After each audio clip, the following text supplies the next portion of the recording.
continuing the journey with you through the walkthrough of the Google Classroom or the G Suite in general.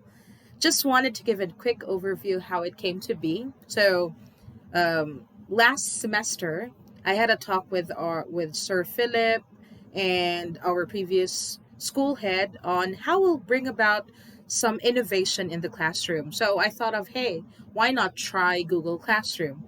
But back then, we don't see yet the need to adapt it in our classes. So somehow we took the risk of making sure that we'll have sample classes to try out the application and maybe make things work. And I think it did. And to our surprise, for this year, we'll actually be using it. So it's such a joy to try something new. I know it can be burdensome for others, but I think with practice, enough exposure, I think it'll be easier for us to sail through this new journey. So just a quick overview of the things that we'll be covering in this video. We have a recap on the Google Classroom fundamentals. So the things that were discussed previously by Sir Philip, I'll be adding some points or time saver tricks as well to make everything intact. We'll also be covering Google Apps integration. So Sir Philip will be joining me already for Google Forms, Calendar, Google Drive, or I might actually go for Google Drive as well, Google Meet. So all the helpful apps that can be integrated in our classes will be discussed. We will also be covering tips when handling online assessment to our students. So what could be things that we need to consider to make sure that we minimize forms of or incidents of cheating in class and so on. And we'll also be sharing the uniform format for senior high school Google Classroom materials, from establishing the lesson materials to written works, performance tasks, the LAS or the formative assessments that we have weekly, and even the periodic tests. So we can't wait to share them later. For the next session, though, we'll be graced by our two GLCs who will be discussing thoroughly the different and the specific online classroom policies, grading system, weekly timekeeping, validation report, and even video conference validation for the new normal. So I hope you'll be excited to hear from these or from our two GLCs or speaker. So let's have the quick Google Classroom screen recap or fundamentals. So this is a screenshot of a sample Google Classroom setup or page or homepage, as we call it. So this is the one. And here are some parts that we need to be familiar of, the very common ones. The horizontal lines on top of each other, the three lines, that is our classroom menu button. So it gives us a quick overview or shortcut to the different classes that we have. It also gives us an access to the classes that we have archived or the classes that we have already set aside, because we found that it is not of much use for that specific period. Let's say the first semester has already been covered, so we wanted to create new classes for the incoming semester. So for me to not feel sorry for deleting the classes that we've exerted so much effort in creating, we can just hit archive. So we can archive them. That's simple, and use it for the future. We also have the settings of Google Classroom. It's all there in the classroom menu. So let's see. Let's have a real class. So here. So this is our main menu. Classes. Oh, we missed this one. The calendar. So right now, we couldn't see any schedule, so it's on a weekly basis. We couldn't see specific schedule or activities that are due because we have not assigned them to our students yet. We can see a calendar view per section, so we can choose. And all the rest of the schedule or due date will be populated here. So let's go back to the main menu. So we have the calendar to review. So what's so special about this shortcut? Since I don't have anything to review at the moment, this holds a list of items, or let's say assigned tasks to the students, and gives us an idea or a prompt or a reminder, hey, this activity should be done, or this activity, or let's say the activity sheets or the answers of the student for a specific quiz should be available by this and that date. So everything is there. So let's try to check with the real class. Oh, sorry about that. So here, main menu to review. Oh, so you see, these are all the items that I've reviewed in the past semester. So that's quite a handful. We don't want to bombard ourselves with such view. So might as well have a sample class or choose a sample section. Let's say Adler. So here are the things that I need to review. An output on project proposal, memo writing, cover letter, resume. So these are things, or activities rather, or outputs that I haven't really gotten a chance to state a specific or set a specific due date. So it's all there. I also have those that are in work in progress. So even if there's a due, obviously there's a due date. And what are their similarities? Very simple. We can see key terms such as turned in, assigned, and graded. Now, how do they differ from each other? When we assign a specific task, for instance, this one, project proposal writing, those or that number, 38 students, are actually, out of the 39 students I have, these are the folks who have submitted an output in this task or in this written work. There's one assigned. In other words, the kid did not have a chance to turn in his or her work, so hindi na submit. And 0 for graded, it means despite the attempt of the students to submit their work, the teacher has not graded them at all. You might be surprised. So you did everything? You did not grade it? This was the time that we were still exploring the class, so no judgment, please. So let's try to check how this shortcut or to review session or even the reviewed. Oh, so walang na review. So eto. So turned in, let's check. Oh, so I'm already in the specific class and my students have turned in their work. So this is a preview there. That's a preview of their work. So there. Now, if let's say, for instance, I decided I'm going to hit, let's say 30 for the score. Saving, I'll hit return.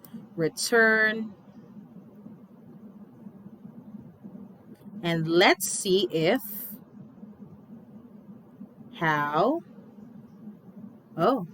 you notice, 38 turned in a while back, 1 assigned, 0 graded. Right now, the one that we recently graded, it's already there. Poof, it's here.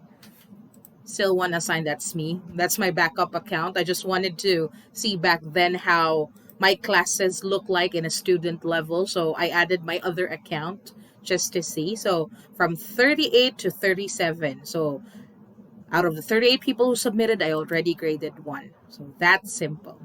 Now let's go back to review. So that's it. That's the difference. Okay. Reviewed. Haven't reviewed anything.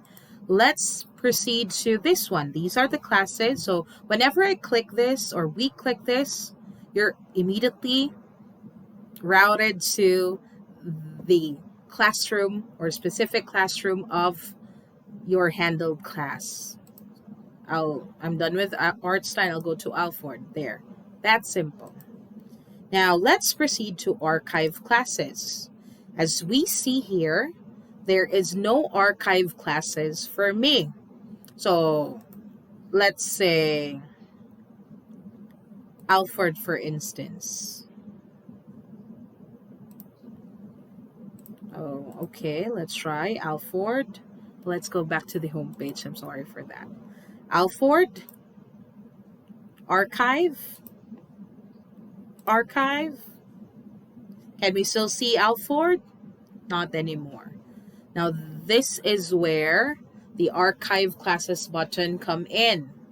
I'll click this. I can find Alfred already. I have the option to copy that class, have a duplicate, copy.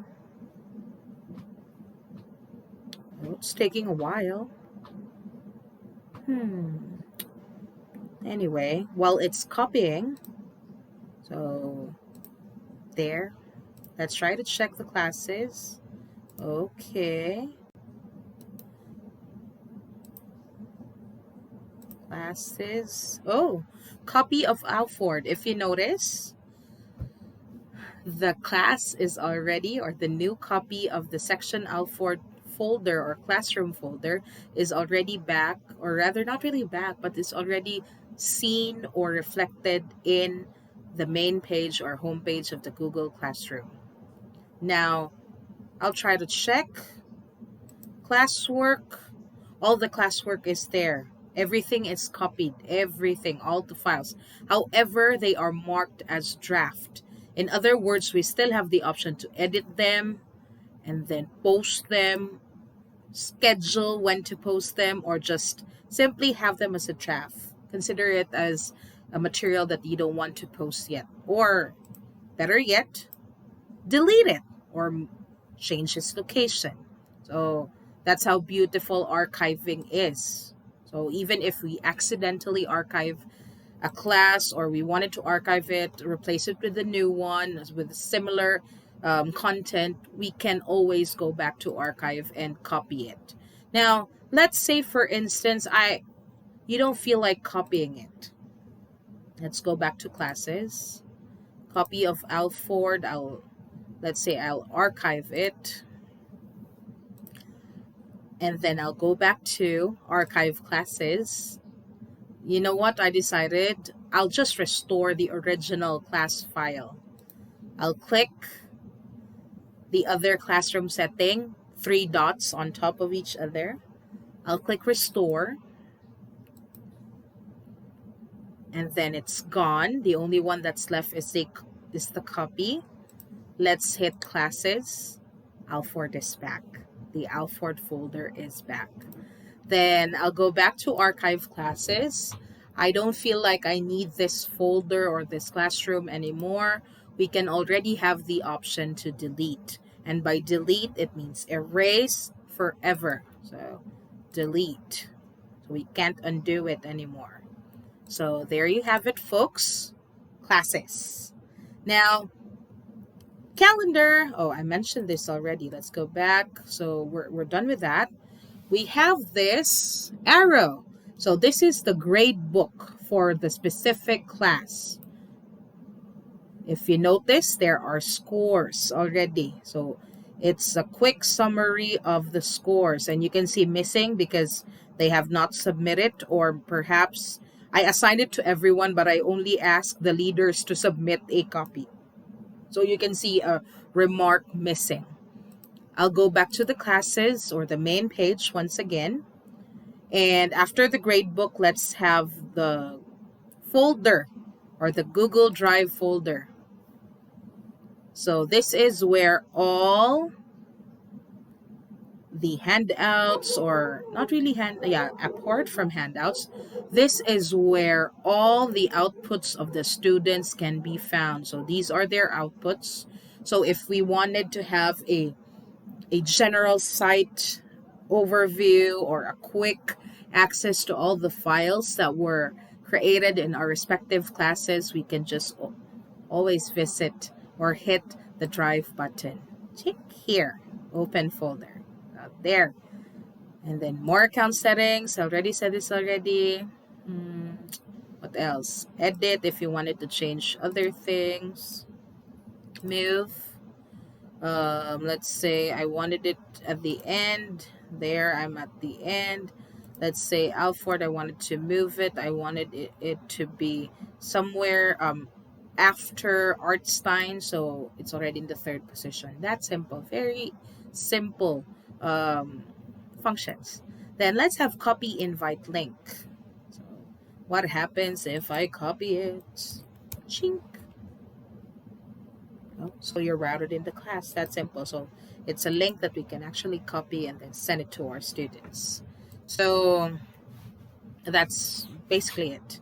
Oh, the tiles, Google Apps. So there, all the integrated apps, your account, and then the plus sign for joining a class if you're a student, creating a class if you're a teacher. I've read and then continue. So that's basically the Google Classroom homepage or classroom setup. So that's it. We've familiarized it already. Congratulations. We've already also discussed the classroom menu or main menu a while back. We've done with it. The class screen. So the next part will be the class screen. Now, what's so special about the class screen? It has sports again. We have, oh, you know what? Let's go right in. Let's dig into the right or the real thing. So this is my screen. This is my class screen. Oralcom Alford. I still have the main menu shortcut. I can always go back or hover through the classes. The name of the class. This is the stream. It's like it's like the news feed of Facebook, or the news feed, or the overall profile of the class. So whatever announcement that we have, hey kids, welcome. And then I'll hit post. But if you don't feel like posting it, you'll have a draft. Save it as a draft. How would it look like? There. Where is it? Where is it? Draft save. And then here it's there. That's the draft. It's either, if I'd like to delete it, delete it. If I'd like to open it, fine. Now, if I wanted to post it, we'll see the post in the streams immediately. So instantly. I don't feel like posting it right now. Let's say I schedule it on a specific date. I'd like this to be available on October 5. My class schedule is 8 a.m. schedule. And there. It's grayed out, but once the day comes, the scheduled date for that announcement to appear, it will appear in everyone's stream. All students, or you can choose specific students to receive the announcement. That's possible. Okay. Now let's just click student. And then let's say you're not satisfied with that. You wanted to maybe send a YouTube link. So if we don't have, let's say, welcome song. Welcome song for kids, or you're welcome from Moana. Add. And then let's say I won't schedule it. Yeah, schedule. There. Let's say I don't want to schedule it anymore.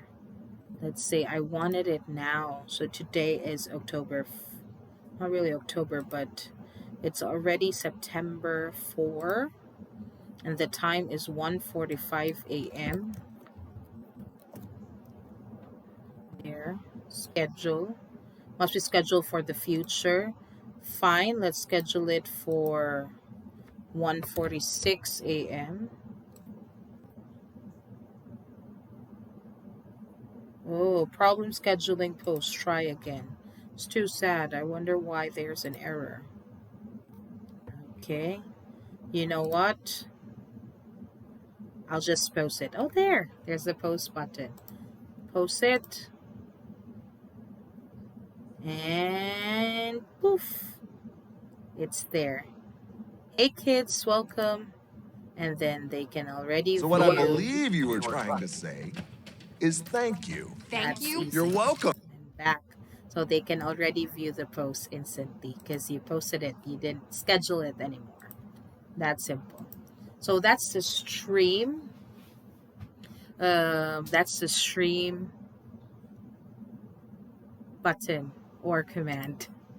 Then let's refresh everything. Can I still see it? I don't anymore because I recently deleted it. So this post is there. Permanently deleted in 30 days. So post is available to all teachers in this class. So it's only you who can view it. So you might wonder why at times when I delete a post, I couldn't see the post anymore. Like literally could not see it like this, even if it says deleted. Because in my setting,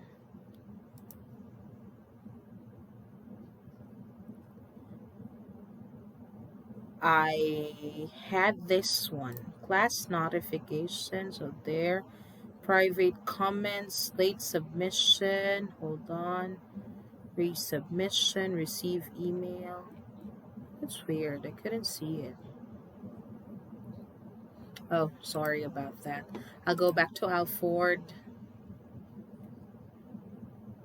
Then I'll hit this setting or the gear icon for the specific class, not for all the classes. Sorry about that. Show deleted item. So since I had the option of turning it on, I can still see the post that I deleted, but I can always turn it off and then save it. Can I still see it? Not anymore. And let's say I plan on really checking everything, even the deleted ones, and then maybe just wait for 30 days to pass and then everything's already removed. So there, it's back. I can still see it. Pero just a gentle reminder to my fellow teachers, even if we see it there, naka-grade out, basta may nakalagay na deleted yan. It's only us who can see it. Okay? So there. So this is the stream. So if you notice, I already placed a post to my students asking them to familiarize the Google class. So there. And then let's say, oh, there was one time. Oh, one more thing. If you wanted to post all throughout or simultaneously across all sections, you can always hit the check mark if the post is applicable to all of them or just choose specific sections. So it's up to you. What else? So we already had the stream. Last time we were shown with posting our modules in the stream tab or area of our class. Now, for uniformity, for organization, we would highly encourage the faculty or us in general to use the classwork area or page or button. Okay, so later on we'll discuss that. I hope you'd be as much patient as we are as we go through the process. So let's hit a pause for a while and we'll be back.